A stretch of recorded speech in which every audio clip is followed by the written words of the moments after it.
Hello students আজিৰ এইটো ক্লাছত আমি এক্সাৰসাইজ 7.1 ৰ কোশ্চেন নম্বৰ 4 টো পঢ়িম। ইয়াৰ আগৰ ভিডিঅ'ত আমি কোশ্চেন নম্বৰ 1 2 আৰু 3 সলিউশন কৰি দিছো। তোমালোকে যোনে আগৰ ভিডিঅ'টো চোৱা নাই তোমালোকে আগৰ ভিডিঅ'টো প্লেলিষ্টত গৈ চাব পাৰিবা। আজি আমি এক্সাৰসাইজ 7.1 ৰ কোশ্চেন নম্বৰ 4 টো পঢ়িম। সো কোশ্চেন নম্বৰ 4 টোত আমাক দিয়া আছে কি যে 5, -2, 6, 4 আৰু 7, -2 বিন্দু কেইটা এটা সমদ্বিবাহু ত্ৰিভুজৰ শীৰ্ষবিন্দু হয় নে নহয় পৰীক্ষা কৰা। আমাক কি কোৱা আছে তিনিটা বিন্দু দিয়া আছে। তিনিটা বিন্দু সাধাৰণতে ত্ৰিভুজৰ থাকে আৰু এই তিনিটা বিন্দু সমদ্বিবাহু ত্ৰিভুজৰ শীৰ্ষবিন্দু হ'বনে নাই আমাৰ পৰীক্ষা কৰিব লাগিব। এতিয়া কথা হ'ল সমদ্বিবাহু ত্ৰিভুজ মানে আমি সকলোৱে গম পাওঁ। সমদ্বিবাহু ত্ৰিভুজ কি যি ত্ৰিভুজৰ দুটা বাহু সমান থাকে তাক কোৱা হয় সমদ্বিবাহু ত্ৰিভুজ। তেনেহলে আমি বাহু কেইটাৰ দূৰত্ব উলিয়াই পিনে আমি চাম যে দুটা বাহুৰ দূৰত্ব আমাৰ সমান ওলাইছে নে নাই। যদি দুটা বাহুৰ দূৰত্ব সমান ওলায় তেনেহলে আমি কম যে বিন্দু তিনিটা সমদ্বিবাহু ত্ৰিভুজৰ শীৰ্ষবিন্দু হয়। আৰু যদি সমান নোলায় তেনেহলে আমি লিখিম কি যে সমদ্বিবাহু ত্ৰিভুজৰ শীৰ্ষবিন্দু নহয়।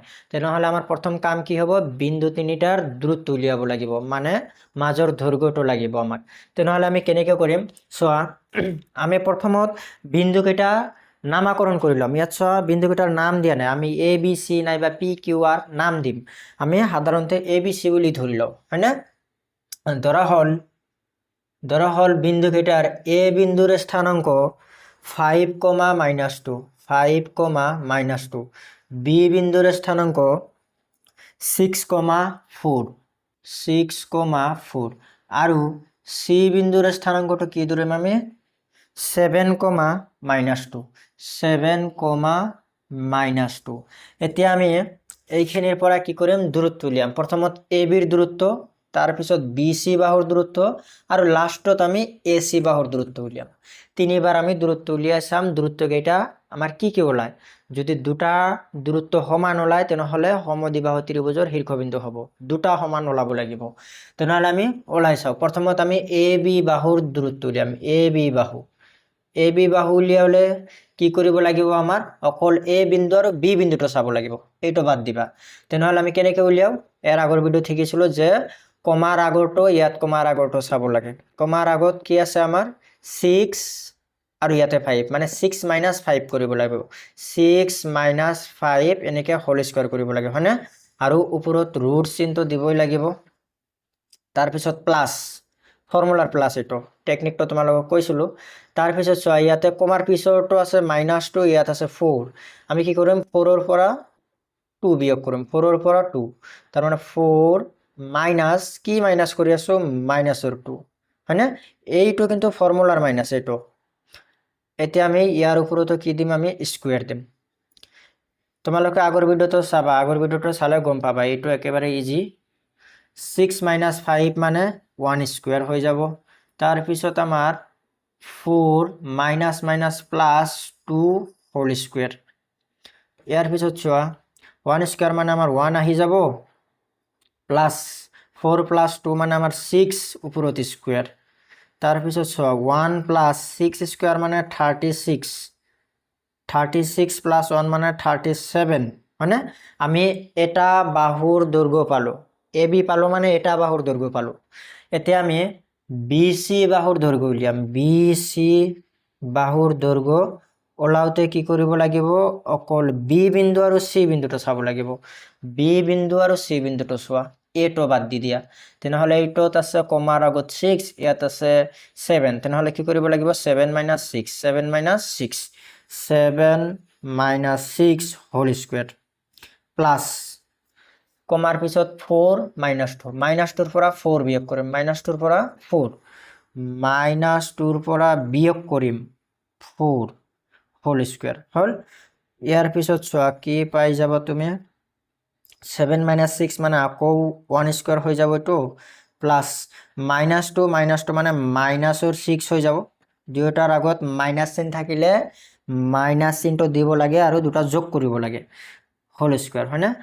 ইয়াৰ পিছৰখিনি আমি ইয়াত কৰি আছো হয় না।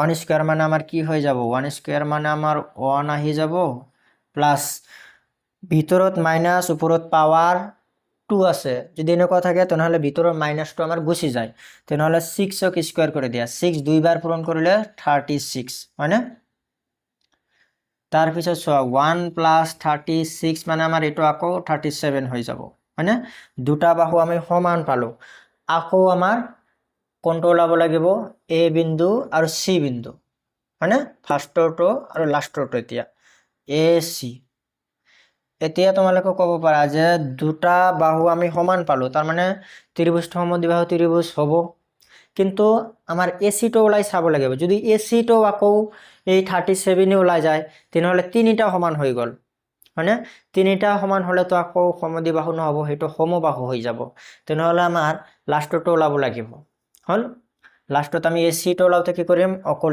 এ বিন্দু আৰু সি বিন্দুটো লক্ষ্য কৰিম বি টো বাদ দি দিম তেনেহলে কমাৰ আগত কি আছে 7 ইয়াতে 5 7 - 5 7 - 5 7 ৰ পৰা 5 বিয়োগ কৰিম হোল স্কয়াৰ হয়নে প্লাস আকৌ কমাৰ পিছত ইয়াতে কমাৰ পিছত 2 ৰ পৰা এই 2 বিয়োগ কৰা -2 ৰ পৰা বিয়োগ কৰি আছো কি বিয়োগ কৰি আছো আকৌ -2 এটো আমাৰ দ্বিতীয় বন্ধনী আহি যাব এতিয়া কাৰণ ভিতৰত ব্ৰ্যাকেট অলৰেডি এটা আহি গল মানে নাই ইয়াৰ পিছত চোৱা 7 - 5 মানে আমাৰ 2 স্কয়াৰ হৈ যাব প্লাস -2 মাইনাস পূরণ মাইনাস প্লাস 2 হোল স্কয়ার এতিয়া সো 2 স্কয়ার মানে 4 প্লাস +2 - 2 আমাৰ ক্যান্সেল গৈ পিনে ইয়াতে 0 হৈ যাব 0 স্কয়ার হয়না এতিয়া সো 0 ক স্কয়ার করলে 0 হৈ যাব 0 টো আমি বাদ দি দিম তেনেহলে থাকিব 4 তেনেহলে 4 ৰ বৰ্গমূল কিমান আমাৰ 2 হয়না 4 ৰ বৰ্গমূল 2 কাৰণ দুটা 2 পূৰণ কৰিলে আমাৰ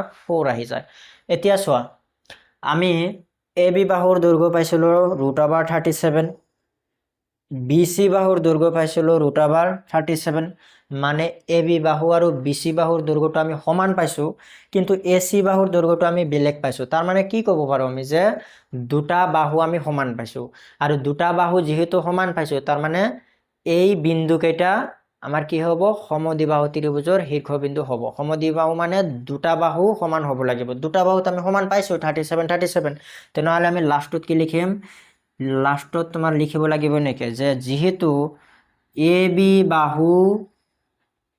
বাহুটো কাৰ লগত সমান বিসি বাহুৰ লগত সমান হয়নে আৰু দুয়োটাৰ মাপ আমাৰ কিমান ওলাইছে √37 তাৰ মানে দুটা বাহু যেহেতু আমি সমান পাইছো দুটা বাহু সমান হলে আমি কি কম যে বিন্দু তিনিটা সমদ্বিবাহু ত্ৰিভুজৰ শীৰ্ষবিন্দু হয় এতেকে লাষ্টৰ লাইনটো লিখিম কি সমদ্বিবাহু বিন্দু তিনিটা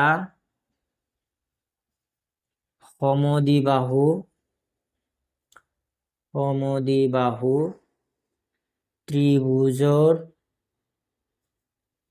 ত্ৰিভুজৰ ইয়াতেই লিখি দিলো লাষ্টৰ লাইন ত্ৰিভুজৰ শীৰ্ষবিন্দু মানে আমাৰ কৰ্নাৰৰ যিবিলাক বিন্দু থাকে শীৰ্ষবিন্দু হয় ঠিক আছে এইখিনি লিখিলে তোমালোকৰ কোশ্চেন নাম্বাৰ 4 ৰ কমপ্লিট সলিউশন হৈ যাব বুজি পাইছা সো আজিলৈ ভিডিওটো মানে ভিডিও ভাল লাগিলে লাইক কৰিবা আৰু কমেন্ট কৰি জনাবা ভিডিও কেনে পাইছা ইয়াৰ পৰৱৰ্তী ভিডিওত আমি কোশ্চেন নাম্বাৰ 5 টো আলোচনা কৰিম আজিলৈ থ্যাংক ইউ